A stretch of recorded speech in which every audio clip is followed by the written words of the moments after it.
Apa kabar semuanya? Semoga dalam keadaan yang baik dan sehat ya.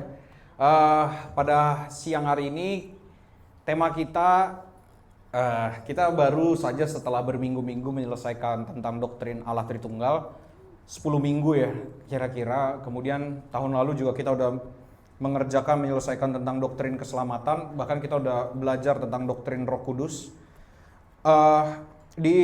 Kita untuk beberapa minggu ke depan, terutama karena bulan depan kita akan ada retret kita temanya adalah berbahagialah. Maka khotbah-khotbah dalam beberapa minggu ke depan ini akan berkaitan dengan berbahagialah. Jadi ini bisa dibilang adalah pre-nya gitu, adalah intronya sebelum kita akan retret di bulan depan. Maka nanti retret itu akan menjadi gongnya. Jadi teman-teman dan ya yang di online juga, kalau ada yang belum daftar, mari daftarkan segera, karena tinggal sedikit lagi ya kuota yang kita perlukan ya. Tanggal 29 dan 30 Juni di Puncak. Oke. Hari ini apa yang akan kita bahas? Kita akan membahas tentang belas kasihan Tuhan Yesus. Sekali lagi, apa yang kita akan bahas hari ini? Kita akan membahas mengenai belas kasihan Tuhan Yesus. Kalau saya renungkan dari apa yang akan kita baca pada siang hari ini, belas kasihan itu adalah sesuatu yang ternyata salah dimengerti orang. Sekali lagi, belas kasihan yang Allah nyatakan di dalam Alkitab itu ternyata seringkali salah dimengerti orang. Apalagi terutama belas kasihan Allah di dalam hidup kita. Tapi ternyata ya nggak cuma belas kasihan, sebenarnya seluruh yang ada di dalam diri Allah itu seringkali kita salah mengartikan. Misalnya kayak keadilan Allah, kebenaran Allah, gitu ya, keadilan Allah.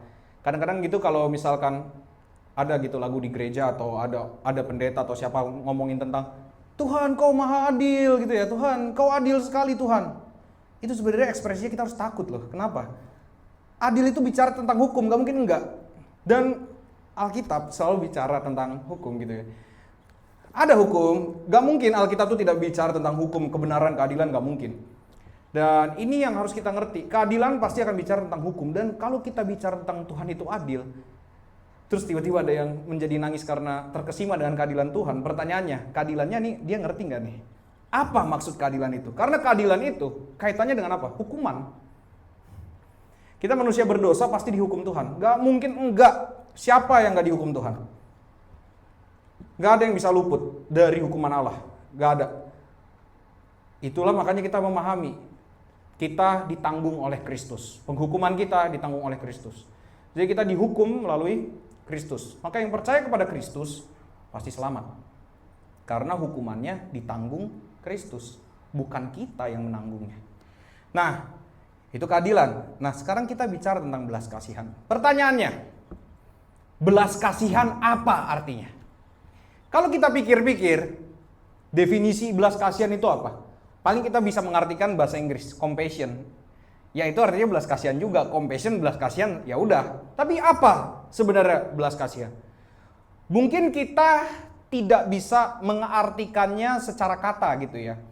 Tapi kita punya feeling gitu.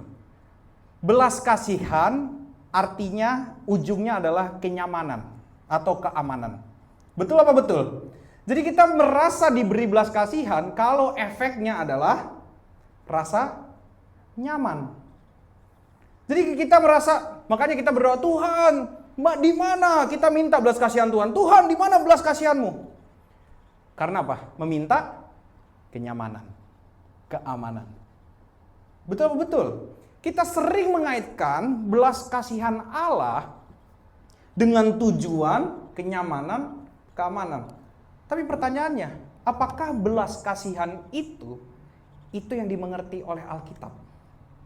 Itu yang diberi penggambaran oleh Alkitab. Nah, rata-rata kita mendefinisikan belas kasihan itu dari mana? Pernah ada yang mendefinisikan dari Alkitab? Saya yakin dan percaya hampir pasti karena kita Kristen ya, semua pasti dari Alkitab ya, nggak mungkin enggak kan, hidup kita dari Alkitab banget kan. Nah, tapi rata-rata kita mendefinisikan belas kasihan dari mana? Dari dunia. Penggambaran dunia tentang belas kasihan. Ini adalah penggambaran kita tentang belas kasihan. Akhirnya apa? Kita kadang meminta belas kasihan. Itu kayak meminta sesuatu yang sebenarnya tidak pernah Alkitab janjikan. Wow. Kita minta belas kasihan, Tuhan berbelas kasihilah. Emang Yesus janji gitu? Nah, ini yang harus kita ketahui. Kadang-kadang kita minta belas kasihan Allah. Emang Yesus berbelas kasihannya seperti apa? Ada yang pernah mempelajarinya? Tapi kita memintanya. Kita meminta apa yang kita tidak pernah pelajari sebelumnya. Masuk akal gak? Itu kan kayak praktek apa? Perdukunan. Kita nggak tahu, tapi kita minta-minta. Maka hari ini kita akan sama-sama belajar dari satu bagian Alkitab yang akan menjelaskan cukup baik tentang belas kasihan. Tapi sebelumnya, saya mau menggambarkan saya akan menceritakan tentang ada dua tipe orang. Sebenarnya bisa lebih banyak lagi, tapi karena nanti takutnya waktunya sampai jam 9 malam, jadi saya akan menggambarkan dua orang saja. Ada orang pertama nih, orang yang yakin banget Tuhan berbelas kasih sama dia. Oke, ini orang pertama. Dia pergi kemanapun pede. Aku yakin Tuhan berbelas kasih sama aku. Kemanapun pergi pede. Tuhan berbelas kasih. Ya, tadi di belakang di brief, kalau bisa khotbah jalan-jalan supaya Wellman nggak tidur ya. Supaya kamera goyang-goyang. Halo. Selama ini kita khotbah cuma gini nih. Jadi kamera steady. Nah, gue kesini man. Nah, jadi perhatikan. Waktu kita ada orang yang yakin dengan belas kasihan Tuhan. Bahkan baca Alkitab juga enggak gitu. Wah, terhalang handphone ya? Enggak. Dia bahkan baca Alkitab juga enggak. Tapi dia yakin Tuhan berbelas kasih sama dia. Ketemu orang-orang seperti ini. Sering banget ya. Yakin. Terus dia bahkan menyatakan gitu ke orang lain. Tenang aja. Tuhan pasti berbelas kasih sama kamu. Kamu baca Alkitab enggak? Enggak. Tapi Tuhan pasti berbelas kasih sama kamu. Tahu dari mana? Pertanyaannya itu, tahu dari mana? Belas kasihan itu apa artinya? Kita pernah nggak pertanyakan balik? Apa arti belas kasihan itu? Saya yakin, iya, nggak bisa jawab pasti. Pasti pertanyaannya nanti akan dikaitkan dengan pengalaman hidup biasanya. Ya karena aku yakin, karena aku sudah merasakan. Belum tentu apa yang Tuhan berikan kepadamu diberikan kepada orang lain. Jangan menjadikan pengalaman itu sebagai sebuah standar kebenaran. Itu bukan kebenaran. Ya, makanya kita diajarkan menginjil, memberitakan Injil, bukan memberitakan kesaksian pribadi. Gak pernah Alkitab suruh Paulus kesaksian pribadi, gak ada. Pemberitaan Injil. Kenapa? Injil itu kebenaran. Apa yang pribadi alami, itu bukan kebenaran. Itu bisa terjadi berbeda kepada setiap orang. Bisa terjadi berbeda. Kalau misalkan ada yang sakit-sakitan, hidupnya sampai mati, gimana? Nah, lanjut ke tipikal orang yang pertama tadi. Yakin dengan belas kasihan Tuhan. Ya, yakin banget dah. Pokoknya intinya, Tuhan pasti berbelas kasih, Tuhan berbelas kasih. Yakin sekali. Tapi sebenarnya nggak pernah tahu arti belas kasihan itu apa. Tapi ada juga tipikal orang yang kedua. Tipikal orang kedua nih cukup kasihan juga. Yang pertama tadi udah kasihan ya. Jadi dia melakukan sesuatu berlebihan tanpa tahu maksudnya apa. Tapi yang kedua, ada tipikal orang yang dia merasa Tuhan berbelas kasih. Apalagi setiap hari Minggu kalau ngumpul di gereja. Yes, Tuhan berbelas kasih. Nanti begitu pulang dari gereja, ketemu masalahnya ada 1000 lagi. Wah gitu ya, kayak ditonjok babak belur. Habis itu nanya besoknya, Tuhan berbelas kasih gak sih? Padahal hari Minggu udah ngomong, pasti Tuhan berbelas kasih. Amin, saya percaya. Besoknya, Tuhan berbelas kasih gak sih? Itu kayak apa? Itu kayak orang mau belanja ke toko. Ceritanya mau beli handphone misalnya. Udah sampai. Oke, saya udah siapin uangnya, saya udah tahu harganya berapa, saya mau beli handphone. Begitu sampai tempatnya, beli gak ya? Beli gak ya? Datang lagi, kayaknya perlu sih, tapi nggak jadi deh. Uangnya bisa dipakai buat yang lain. Nah, biasa gitu ya. Tahu nggak? Orang ini bikin capek diri sendiri. Maju mundur, betul nggak? Jadi yang lelahnya itu karena Tuhan tidak perhatikan, atau lelahnya karena dirinya sendiri. Maju, mundur. Maju sekali, mundur 2 kali, poco-poco habis itu ya. Nah, perhatikan, ini yang terjadi. Kita tuh kadang-kadang Yakin nggak yakin? Hari ini yakin. Kalau udah lagi ngumpul, paling yakin tuh sedunia. Besok kalau udah sendiri, Kalau ada lagu wajib nasional, dari yakin ku teguh ya, dari yakin ku tidak yakin. Aku tidak yakin lagi dengan diriku. Aku tidak yakin lagi dengan Tuhan. Akhirnya apa? Ya ini kayak berdiri di atas perahu yang udah gitu, kita di atas gelombang yang kita lagi jatuh. Yang kasihan siapa? Dirinya. Kenapa? Harus menjaga keseimbangan itu. Jadi bukan Tuhan yang bahkan mungkin Tuhannya kayak pusing ya, nih orang mau apa gitu. Sebenarnya lu yakin atau nggak yakin nih? Kalau yakin ya udah yakin. Kalau nggak yakin, yakinkan dirimu. Ya itu dong. Nah ini ada 2 tipikal orang ini. Satu nggak yakin, satu terlalu yakin. Dua-duanya gimana? Ya dua-duanya sama-sama kurang. Kurang apa? Kurang belajar firman. Makanya dan kurang memegang teguh firman. Maka hari ini kita akan belajar tentang belas kasih Allah. Terutama kita akan belajar dari pribadi Tuhan Yesus. Mari kita buka Alkitab kita dari Matius 9.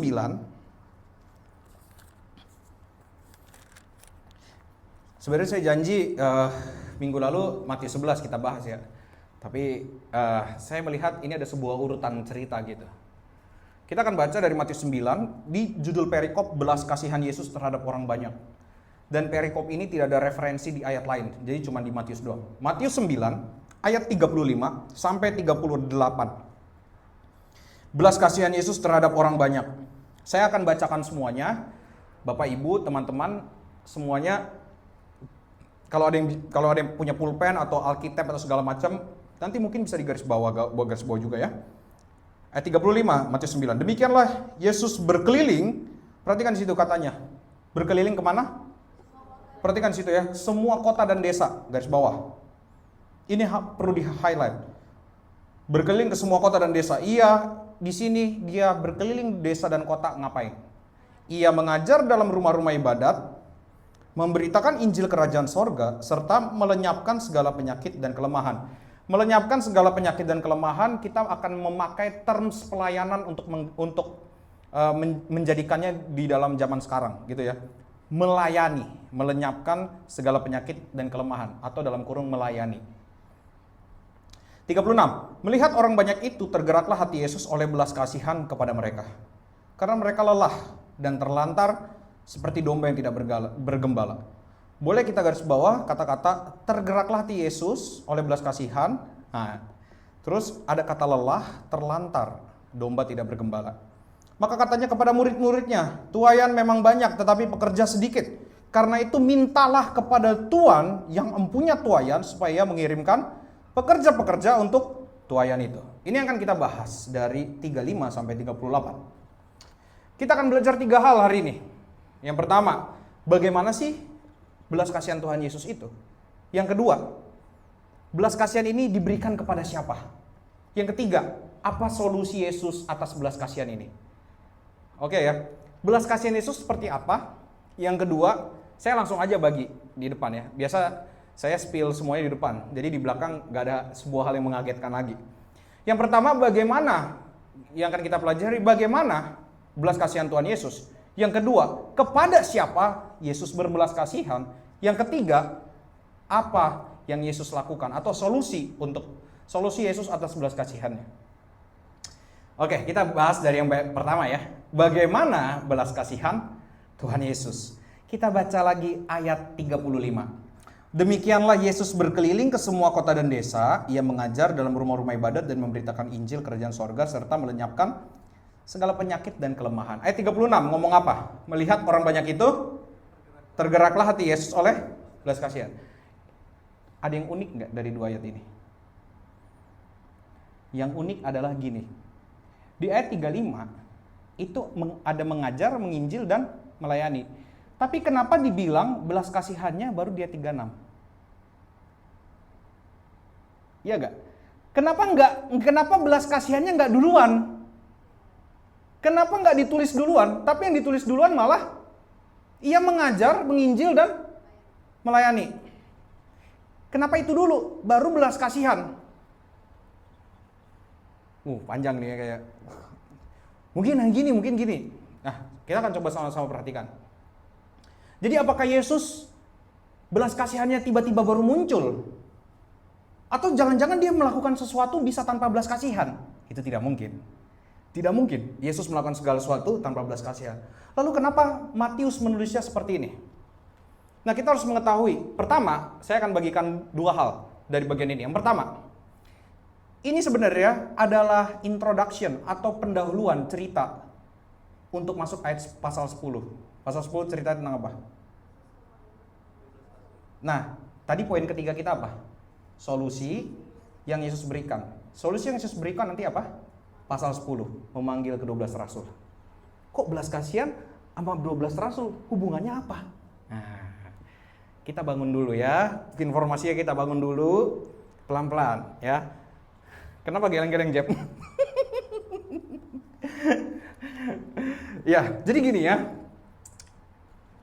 Itu yang pertama. Jadi ini adalah introduction. Jadi kita harus ngerti. Cara Matius menulis, memang kita harus tahu penulis Injil ini kayak nulis cerita juga. Tapi bukan karangan, bukan dongeng. Dia menulis kebenaran, tetapi di dalam bentuk menyampaikan cerita. Kenapa? Karena cerita itu lebih gampang untuk dimengerti. Lebih nyampe ke dalam perasaan. Betul nggak? Itulah kenapa makanya kalau sorry ya, tapi ini bukan seksisme, tapi kalau perempuan sama perempuan kalau ketemu, kenapa bisa lebih engage? Karena mereka demen cerita. Betul. Cowok sama cowok lebih susah engage. Kenapa? Kita sukanya diem. Kalau ada masalah lebih enak diem. Padahal itu juga solusi yang tidak benar juga. Kita harus mencari solusinya tentu ya. Tapi terserah lagi gimana caranya. Oke, ini yang pertama ya. Jadi kenapa Matius menulis kayak gini? Yang pertama, ini untuk introduction. Tapi yang kedua, yang kita bisa maknai apa? Jadi gini, kita tahu bahwa Yesus adalah Allah. Yesus tapi juga adalah manusia. Dan dia melakukan segala sesuatunya dengan penuh belas kasihan. Jadi mulai dari dia datang ke dunia ini, itu sudah penuh dengan belas kasihan. Oke? Dia datang ke dunia ini sudah penuh dengan belas kasihan. Kenapa? Kita ini manusia berdosa. Dia itu kudus. Dia tidak mungkin mau ketemu kita kalau bukan karena belas kasihannya. Kita ini berdosa. Ingat, yang kudus dan berdosa tidak boleh bertemu. Itulah makanya Adam dan Hawa diusir. Gak boleh. Makanya orang yang ada cacat apa segala macam tidak boleh ada di dalam perkemahan orang Israel. Mereka harus di luar perkemahan. Tidak boleh. Tapi disinilah belas kasihan Allah muncul. Makanya Allah dari awal ya sudah mau memberikan belas kasihannya kepada kita. Makanya diutuslah Yesus. Jadi Yesus datang ke dunia itu adalah bentuk belas kasihannya pada kita. Tetapi di dalam perjalanan melakukan apa kehendak Bapa, di situ juga muncul belas kasihan. Jadi Yesus memulai dengan belas kasihan dan menjalani dengan penuh juga dengan belas kasihan. Jadi dan lihat, saking belas kasihannya muncul, Matius menuliskannya. Tergeraklah hati Yesus. Jadi belas kasihan itu harus bisa dilihat. Harus bisa dilihat oleh orang banyak. Jadi kita harus ngerti gini. Waktu Yesus memulai segala sesuatu, dia memulai dengan belas kasihan. Waktu Yesus menjalani segala sesuatunya, itu pun dijalani juga dengan penuh belas kasihan. Jadi waktu mulai, waktu di perjalanan pelayanannya, dia penuh dengan belas kasihan. Nah, saya mau korelasikan dengan kita. Apa yang kita bisa lakukan? Apa yang kita bisa mengerti dulu dalam bagian ini? Terkadang kita, waktu di dalam pelayanan, atau waktu di dalam pekerjaan-pekerjaan Tuhan, kita bisa loh ada momen di mana memulai segala sesuatu tuh tanpa ada belas kasihan. Karena apa? Karena kita manusia berdosa. Tapi belas kasihan yang sejati adalah belas kasihan yang terus muncul waktu kita mengerjakan pekerjaan Tuhan. Sekali lagi, mungkin kita memulai tanpa adanya belas kasihan. Tapi waktu kita sudah mulai mengerjakan dan belas kasihan akan jiwa-jiwa, akan banyak orang itu muncul, disitulah belas kasihan itu menjadi semakin terlihat gitu. Jadi kita harus mengerti, belas kasihan muncul karena kita melakukan pekerjaan Allah. Ini yang bisa kita korelasikan ke dalam hidup kita. Belas kasihan bisa muncul kalau kita juga Mengerjakan pekerjaan Allah. Jadi kalau kita mulai segala sesuatu tuh jangan dimulai dengan ada dorongan harus terdorong untuk belas kasih dulu atau segala macam. Kadang-kadang itu semua bisa palsu. Tapi waktu kita sudah menjalaninya, waktu kita mau bergerak di dalamnya, itulah yang akan terus bertumbuh dan akan terus muncul. Ini yang Yesus mau gambarkan bagi kita.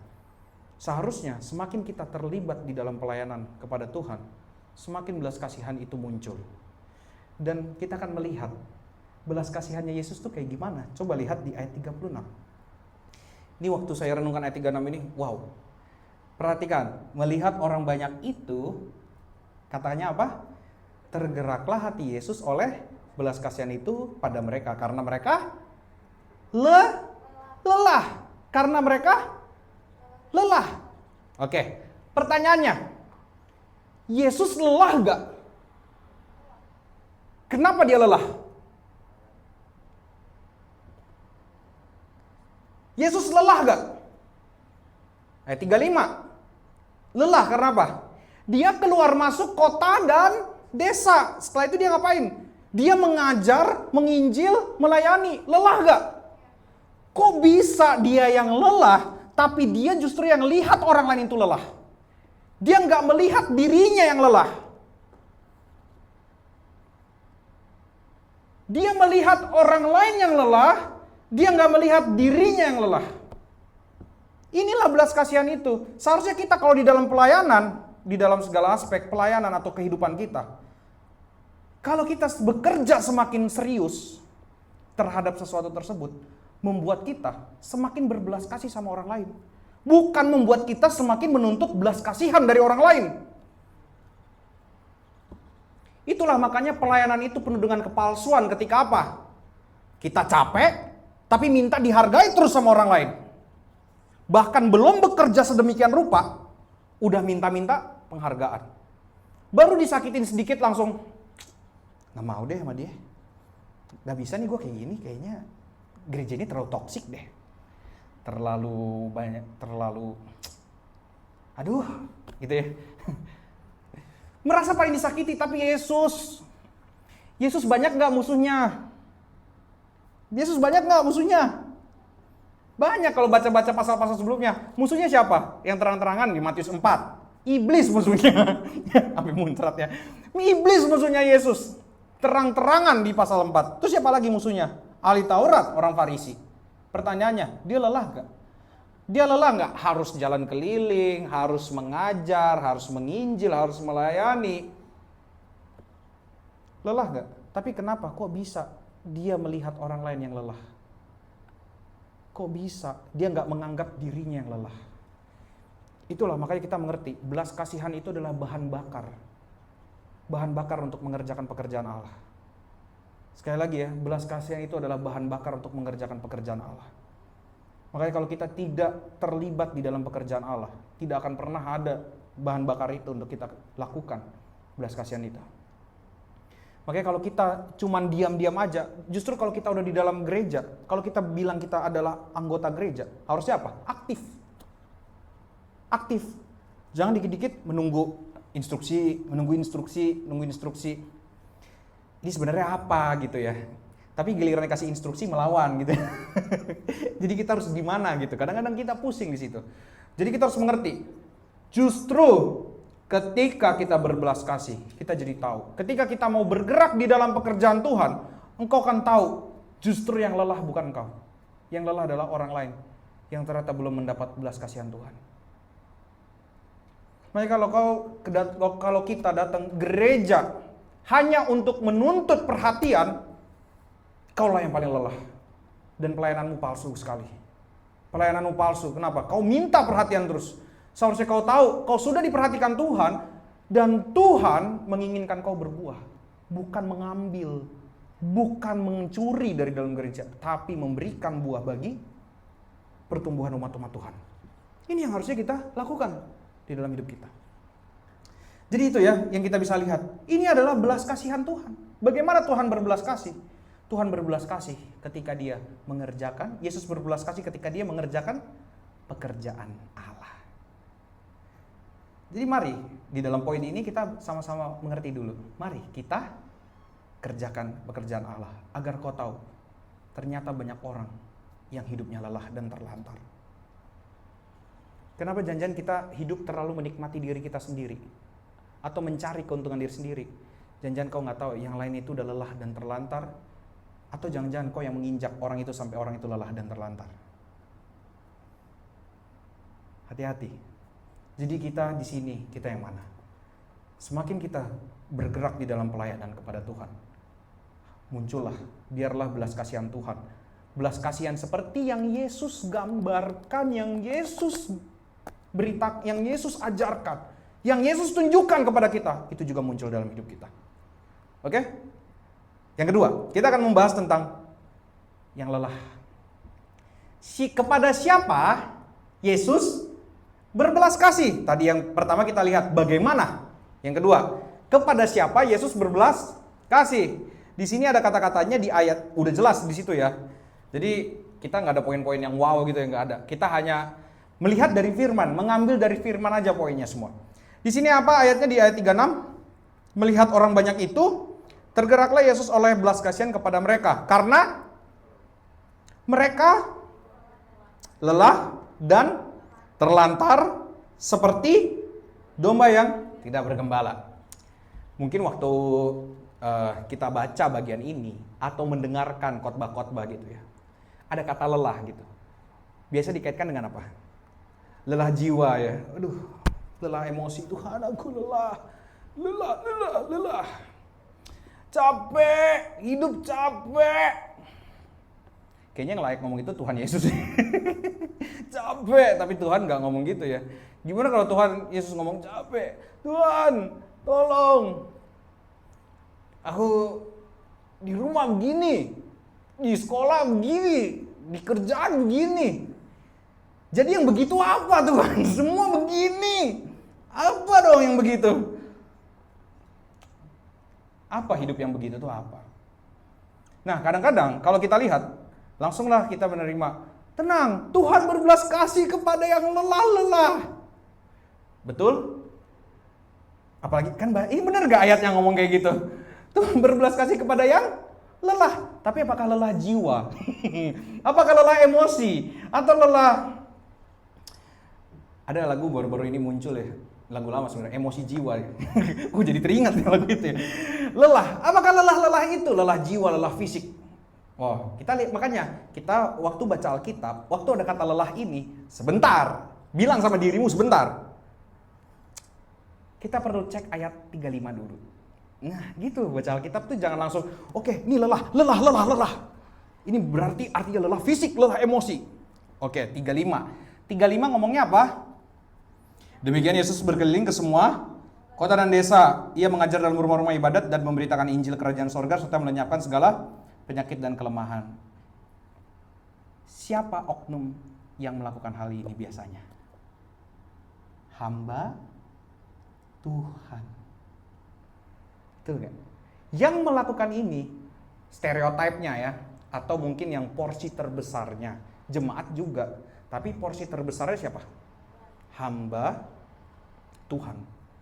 Jadi di sini sebenarnya Yesus sedang mengkritik hamba Tuhan. Yesus sedang mengkritik hamba Tuhan dalam bagian ini. Dia bilang apa? Ayat 35, Yesus berkeliling semua kota dan desa, mengajar, memberitakan Injil, melayani. Ini pekerjaan yang dilakukan oleh siapa? Hamba Tuhan. Lelah. Terus Yesus waktu ternyata Yesus melakukan itu, Yesus melihat orang-orang ini lelah. Oke, itu dulu ya. Itu. Kita baca ayat 36. Oke. Apakah lelah ini ada kaitannya dengan lelah jiwa atau lelah fisik atau lelah pikiran? Maka kita perlu baca kata-kata selanjutnya. Karena mereka lelah dan terlantar seperti domba yang tidak bergembala. Apa hubungannya lelah jiwa dengan domba tidak bergembala? Jadi kaitannya ini apa? Pemimpin. Jadi lelah ini apa artinya? Jadi Tuhan Yesus berbelas kasih kepada yang lelah. Lelah apa dulu nih? Nah, inilah makanya pertama kita harus ngerti.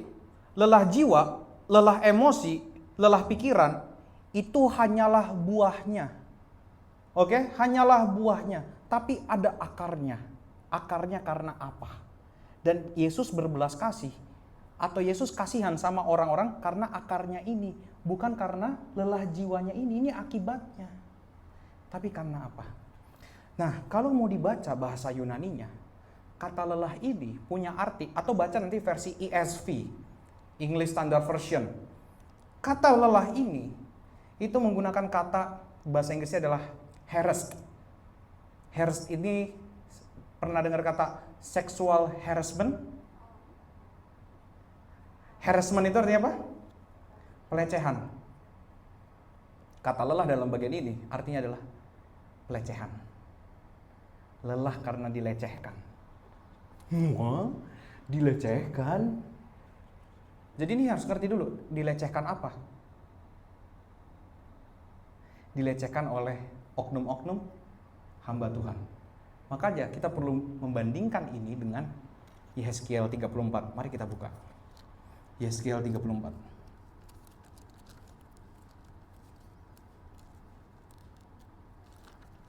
Yehezkiel 34.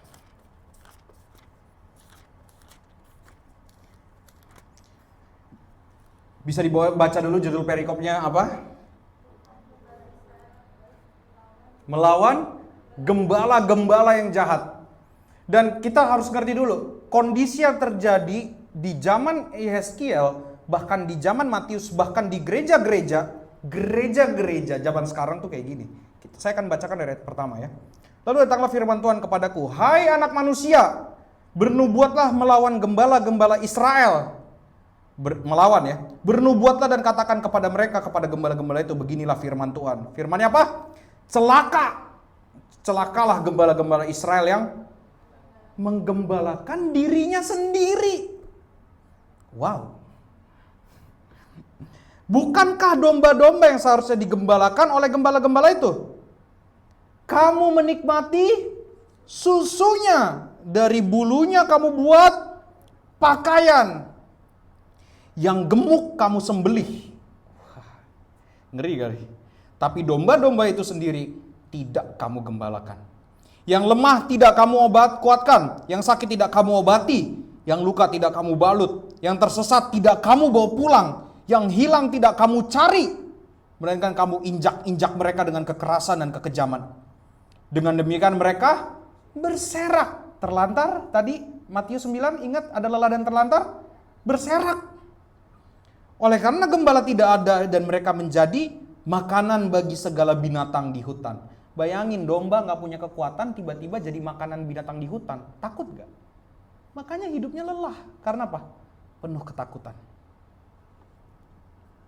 Lanjut. Domba-dombaku berserak dan tersesat di semua gunung, di semua bukit yang tinggi. Ya, di seluruh tanah itu. Domba-dombaku berserak tanpa seorang pun yang memperhatikan atau yang mencarinya. Oleh sebab itu, hai gembala-gembala, dengarlah firman Tuhan. Demi aku yang hidup, demikianlah firman Tuhan Allah sesungguhnya. Oleh karena domba-dombaku menjadi mangsa dan menjadi makanan bagi segala binatang di hutan, lantaran yang menggembalakannya tidak ada.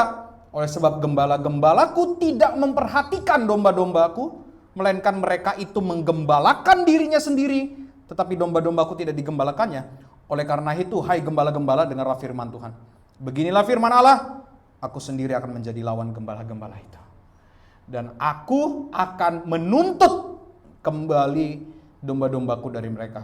Dan akan memberhentikan mereka menggembalakan domba-dombaku. Gembala-gembala itu tidak akan terus lagi menggembalakan dirinya sendiri. Aku akan melepaskan domba-dombaku dari mulut mereka sehingga tidak terus lagi menjadi makanannya. Jadi ini kaitannya dengan apa?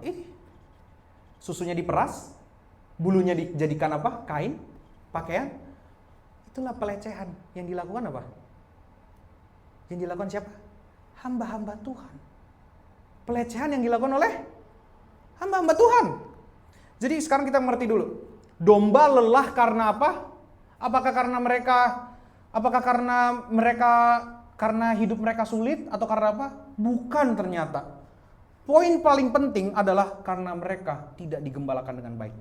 Makanya Tuhan kasihan. Jadi kita harus ngerti dulu, Tuhan kasihan bukan kepada yang Bukan pertama-tama, iya memang Tuhan berbelas kasih juga kepada yang jiwanya sakit, apa segala macam. Itu pasti Tuhan berbelas kasih juga. Tapi ngerti dulu, akarnya dari mana? Tuhan berbelas kasihnya kepada yang mana dulu? Kepada mereka yang tidak bergembala atau digembalakan dengan baik. Itulah makanya, dan kita harus ngerti, kenapa hidup kita merasa lelah. Yesus hidupnya susah nggak? Yesus tuh miskin loh. Jangan dikira dia mencari makan, lapar, bikin mujizat, ada Indomie. Lapar banget nih, makan ayam kali ya, tas, Doraemon kah? Jangan menyamakan Yesus, oke karena dia Tuhan, dia bisa bikin prasmanan setiap hari. Gak ada kata-kata, maka prasmananlah mereka. Gak ada. Jadi kita jangan berpikir terlalu jauh gitu, kayak Allah setiap hari prasmanan. Sudah pasti mereka, Yesus setiap hari pasti pakai skincare. Skintific, skin yang lain, skin apa lagi, gak tahu dah. Yesus itu miskin di dalam pelayanannya. Udah miskin, bendaharanya pencuri.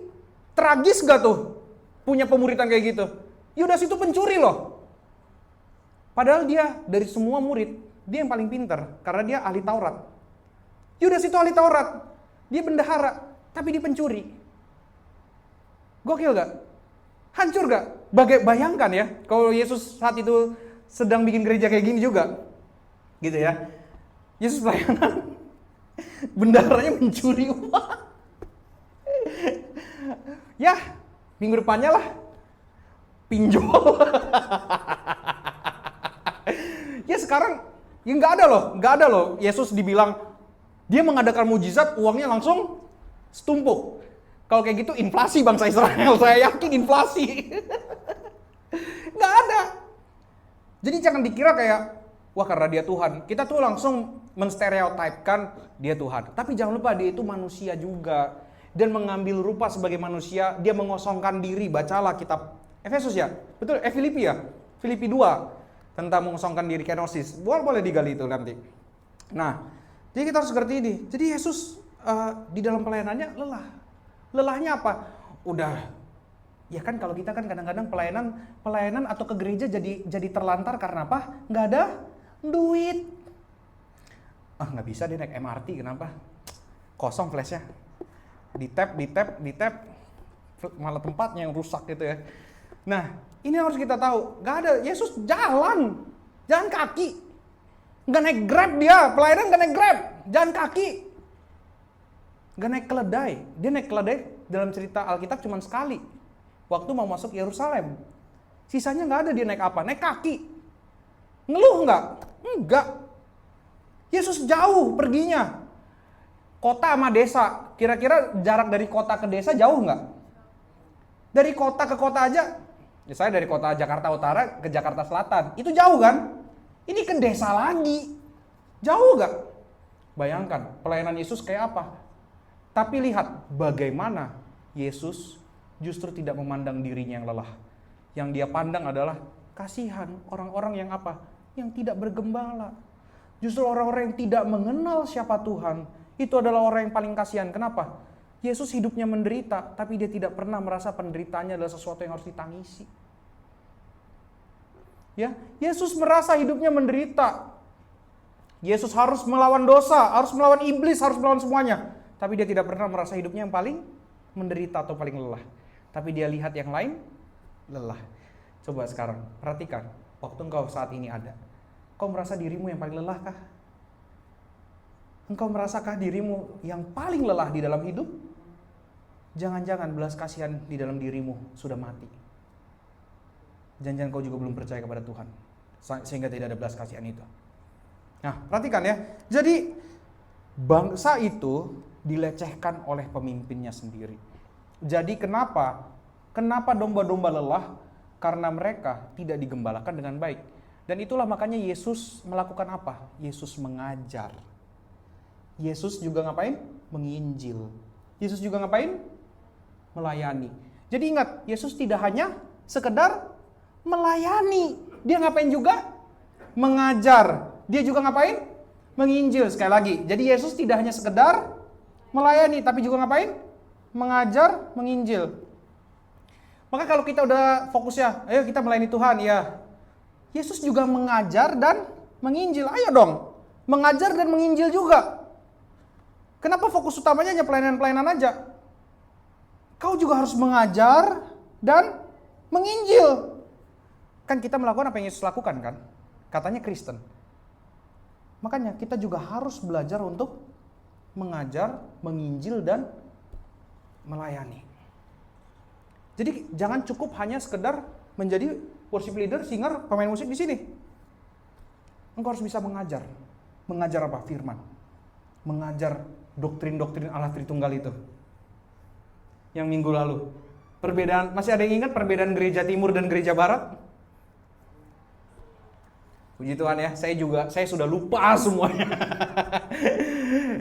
Biasa gitu, kan katanya yang berat itu kita harus lupakan. Saya sudah melupakan yang berat dan apa yang di belakangku. Sekarang saya mau berlari-lari. Oh enggak gitu ya maknanya ya. Nah ini ya, jadi lelah itu karena apa? Karena salah di dalam pengajaran.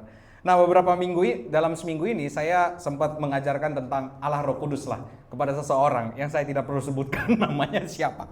Saya sempat mengajarkan tentang Roh Kudus. Ini adalah salah satu doktrin yang sering banget kasihan gitulah. Ya saya tidak akan bicara tentang bahasa roh dan lain sebagainya macam, tapi yang saya mau tekankan apa? Jadi gini, kadang-kadang di dalam doktrin Roh Kudus selalu ada kata-kata gini. Kalau Roh Kudus ada di tempat itu, kesembuhan terjadi, amin. Kok nggak ada yang amin sih? Sudah mulai ragu ya. Apalagi kesembuhan, pelepasan terjadi di situ, amin. Benar gak? Kalau setiap kali diajarkan tentang Roh Kudus apa? Kesembuhan, kelepasan, pemulihan. Apalagi, you name it, apapun itu. Betul? Betul? Kalau ternyata kehancuran yang terjadi kepada orang itu kehancuran, apakah berarti Roh Kudus tidak ada dalam dirinya? Makanya jemaat dibikin capek, kenapa? Kalau dirinya hancur, kehilangan Roh Kudus dalam dirinya artinya. Kejam gak gereja kayak gitu? Mengajarkan Roh Kudus dengan cara seperti itu. Padahal kemarin saya bahas sama orang ini. Roh Kudus sudah ada di dalam dirimu dan tinggal selama-lamanya, tidak akan pernah lagi meninggalkanmu. Tapi kau diajarkan di gereja, kalau Roh Kudus ada pemulihan, ada mujizat, ada apa. Kalau mujizat gak ada, berarti gak ada Roh Kudus. Kalau hidupmu hancur berantakan gak ada Roh Kudus, tolong, pekerjaan utama Roh Kudus itu bukan mujizat. Bacalah Alkitab. Pekerjaan Roh Kudus yang utama, dia menguduskan kita dan kemudian dia juga mengajak kita untuk memberitakan Injil. Kita harus tahu ini. Maka bukti orang itu ada Roh Kudus atau enggak, engkau mau enggak memberitakan Injil? Selesai. Enggak perlu kayak, aduh hidupmu hancur gak ada Roh Kudus. Apalagi kan ya, gereja orang tua saya kan masih kayak gitu-gitu. Waktu itu saya lagi COVID ya. Telepon lah. Bang, kau melakukan dosa apa bang? Masa gue COVID karena dosa? Ya COVID karena virus mah. Jangan salah, saya selalu ini ya, berkontra gitu dengan mama saya. Tapi saya coba, pemikiran dia dan pemikiran saya, coba kita bandingkan. Kayak gini, misalnya, mama saya berkali-kali, bang, nggak usah dah, nggak jadi. Tapi gitu, sering banget kayak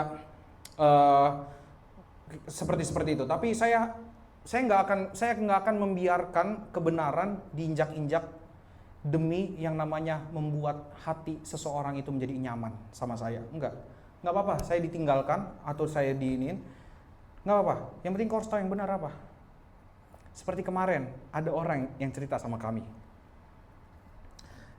Aduh, gue belum izin lagi sama orangnya, nggak jadi deh, nanti gue jadi salah. Nggak usah. Jadi pada intinya, terkadang di dalam gereja yang diajarkan itu adalah seringkali sesuatu yang nggak diajarkan firman Tuhan. Kalau ada Roh Kudus gini, kalau ada Roh Kudus harusnya ada orang-orang yang memberitakan Injil. Itu yang terjadi. Yang terjadi di dalam cerita Pentakosta apa? Emang cerita Pentakosta di dalam Kisah Rasul 2 gitu. Ada orang yang tiba-tiba mengalami mujizat gitu. Atau guling-guling. Gak ada. Yang terjadi apa? Petrus memberitakan Injil. Dan yang terjadi pertobatan. Maka yang terjadi kalau ada Roh Kudus di dalam hidup kita, pertobatan, pemberitaan Injil.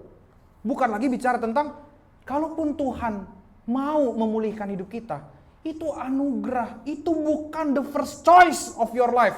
Itu bukan the first option yang Tuhan berikan. Ingat ini, bukan pemulihan, bukan apapun, tapi bicara tentang apa? Pertobatan. Karena percuma pulih tanpa adanya pertobatan. Nggak ada gunanya. Hidup dipulihkan, tapi tidak ada pertobatan. Hidupmu kaya, tapi tidak ada pertobatan. Masuk neraka. Ingat ini, masuk neraka. Kau lebih baik bertobat dulu, daripada itu. Baru nanti sambil bertobat mengerjakan pemulihan. Ngerti semuanya? Jadi kita harus ngerti. Inilah kadang-kadang yang membuat kita semua lelah adalah pengajaran-pengajaran. Makanya berkali-kali saya mengingatkan juga dari tempat ini. Jangan ya, kalau perlu kalau kau follow orang ini, kau follow orang ini, kau unfollow sekarang. Dia yang belakang gini-gini bersorak. Kau unfollow sekarang. Kenapa? Kau nggak tahu pengajarannya apa. Makanya kita ada gereja buat apa? Yang mau kita dengarkan adalah yang berasal dari gereja. Pasti kita akan mereferensikan juga, ada juga dari tempat lain. Tapi jangan, kalau kau tidak punya pengertian yang kuat, lebih baik jangan dengerin semuanya. Lebih baik jangan dengerin semuanya. Itu yang akan membuat jiwamu hancur. Seperti kita mau belanja tadi. Belanja udah jadi tapi nggak jadi. Jadi nggak jadi. Lelah menanti-nanti Roh Kudus. Roh Kudus, aku lelah loh menantimu. Padahal Roh Kudus sudah di dalam dirinya. Gimana tuh? Aneh kan? Nah ini ya. Jadi kita menyadari. Makanya kepada siapa Tuhan berbelas kasih? Kepada domba-dombanya yang pemimpin-pemimpinnya itu melakukan pelecehan terhadap mereka. Jadi kita harus ngerti ini dulu. Kenapa? Karena apa yang hamba Tuhan itu lakukan ternyata membuat domba-dombanya ini menjadi lelah. Maka kita harus menyadari kalau kita diberikan pengajaran yang tepat, hidup kita meskipun saya susah menderita dalam dunia, saya tetap ikut Yesus selama-lamanya. Jadi ikut Yesus bukan soal seberapa berat, tapi siapa yang saya ikuti. Itulah harusnya kalau kita benar-benar Kristen. Dan sekarang makanya yang ketiga yang akan kita bahas, the last. Ini sudah berapa menit saya ngoceh ya? Oh masih lama waktunya, masih bisa 4 jam lagi ya. Yang ketiga, enggak, ini sebentar aja, cepet kok. Yang ketiga, Aira ini udah bukan alat dari tunggal ya Aira. Nah yang ketiga, solusi yang Yesus tawarkan atau yang Yesus berikan. Apa solusinya? Ayat 37, maka katanya kepada murid-muridnya, tuaian memang banyak tetapi pekerja sedikit. Karena itu mintalah kepada Tuhan yang mempunyai tuaian supaya ia mengirimkan pekerja untuk tuaian itu. Jadi solusi untuk kelelahan yang Yesus tawarkan apa? Pengutusan murid-muridnya kepada domba-dombanya. Unik ya, Tuhan gak bilang, tenang hidupmu, aku akan datang kepadamu dan mencintai kau selalu. Aku akan menggendongmu terus-menerus.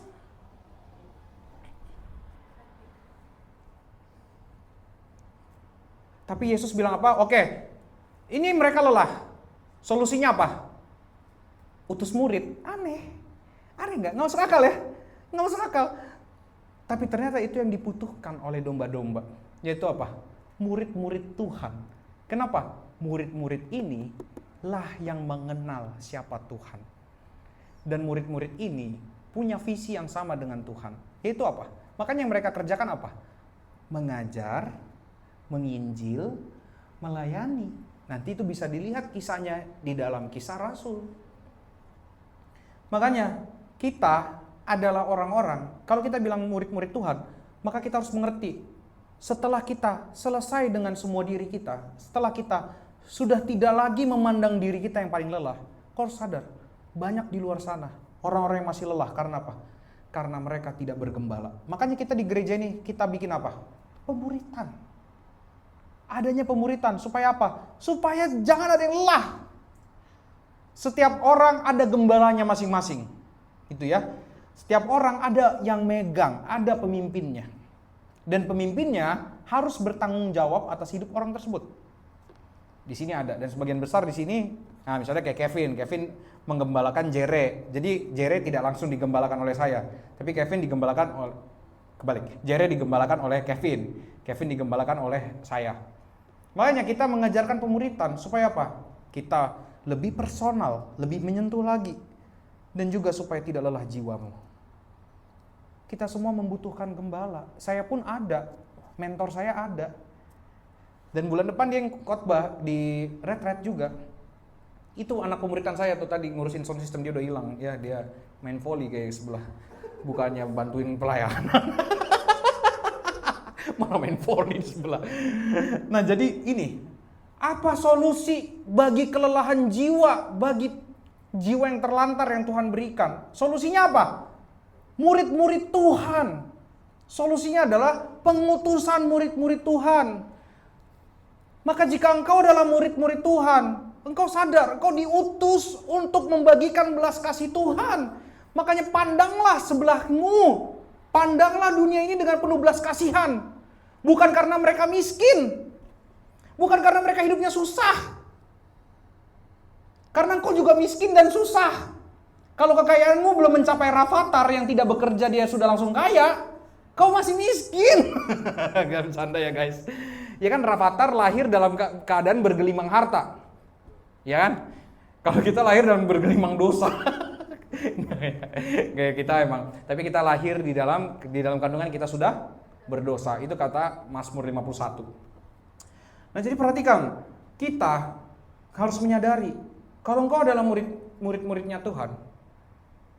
Maka engkau akan diutus oleh Tuhan. Untuk apa? Melihat orang lain. Lelahnya ini apa? Ternyata mereka punya kehidupan yang melelahkan karena tidak mengenal siapa Tuhannya. Jadi melelah ini bukan dalam artian mereka tidak punya duit, mereka depresi. Kalau sampai tahap depresi saya sarankan ke psikolog atau psikiater, gak apa-apa. Jadi jangan juga kayak gereja, kayaknya gak boleh. Kalau kamu ke psikolog, kamu kayaknya tidak percaya Tuhan. Ya itu sama aja kayak ngomong, kalau kamu batuk-batuk, kamu jangan ke dokter, kamu gak percaya Tuhan. Emang jiwa gak boleh sakit. Tapi memang kalau udah dianya udah dikasih tahu, ayo baca Alkitab, dianya gak mau, ya kita berdoa aja lah supaya dia sehat. Gitu ya. Jadi kita harus mengerti apa solusi yang Tuhan berikan bagi jiwa yang penuh dengan kelelahan dan terlantar, yaitu murid-murid. Siapa di sini yang mengaku muridnya Tuhan Yesus? Maka engkau adalah orang yang akan diutus. Maka sebelum kau menjadi murid, sebelum kau diutus, kau harus belajar. Makanya Yesus ngapain? Di ayat 35, dia mengajar dulu. Dia mengajar, dia menginjil, dia melayani, dan itu dilihat oleh murid-muridnya semua. Makanya kita saat ini, perhatikan saat ini, kita semua, kalian yang ada di sini, melihat saat ini ya, misalnya aku adalah gembala tempat ini, kalian melihat bagaimana kita mengajar, bagaimana aku mengajar, bagaimana menginjil, bagaimana juga melayani. Kalian dimanapun, kapanpun saatnya, itu tiba, harus bisa lakukan itu. Tidak hanya sekedar melayani, tapi juga mengajar dan menginjil. Dan ingat ini, jiwa yang lelah, kalaupun ada orang yang merasa kayak, aduh aku stres. Kadang-kadang kan kita mikir ya, orang stres gak mungkin diajarin firman Tuhan. Hei. Orang stres mana mungkin diajarin firman Tuhan. Hei. Justru dia stres karena tidak diajarin firman Tuhan. Sebuah antitesis. Retorika itu yang diberikan. Dia stres karena dia diajarin firman Tuhan. Maka engkau mau melihat dia pulih? Ajarin. Tapi juga jangan kayak maksa. Bukan gitu. Harusnya gini. Gitu ya. 1 tambah 1 misalnya, bisa dia stres, aduh kenapa ya aku kok jawabnya 1 tambah 1 5. Ya bukan 5, 2 jawabannya, gimana sih? Kadang-kadang ada yang kayak gitu. Ya, kadang-kadang di dalam pemuritan gitu ya, waktu kau melayani, ini kadang-kadang mereka tuh susah gitu untuk nulis 1 tambah 1 sama dengan 2, kadang-kadang 1 tambah 1 sama dengan 5. Ya mungkin kau pertama-tama harus menuntun mereka untuk menghapus 5-nya dulu. Mungkin nggak langsung kedua, mungkin ke 4,5 dulu. Itulah lamanya. Tapi ingat, one day waktu mereka menemukan jawabannya bahwa mereka memerlukan Tuhan, mereka akan menjadi orang-orang yang tidak lelah lagi, dan mereka adalah orang yang siap diutus berikutnya. Makanya di dalam pemuritan, di dalam penggembalaan, kita semua harus menyadari mereka butuh belas kasihan, dan saya harus dengan penuh belas kasihan mengajar, menginjil, melayani. Amin. Amin. Itu firman Tuhan pada siang hari ini, pada sore hari ini, dan mari kita mempersiapkan persembahan kita. Sambil saya akan memberikan beberapa pengumuman. Jangan lupa bulan depan kita akan ada retreat reveal. Ini adalah retreat pertama kita. Tidak terlalu wow karena reveal tidak yang biasa-biasa aja. Kita suka dengan kesederhanaan karena kesederhanaan itu yang memikat. Sederhana yang memikat. Karena kadang kemewahan itu membuat orang berpaling, menengok, tapi tidak membuat orang tinggal. Kita sederhana-sederhana aja. Nah, silakan persembahan yang di online juga.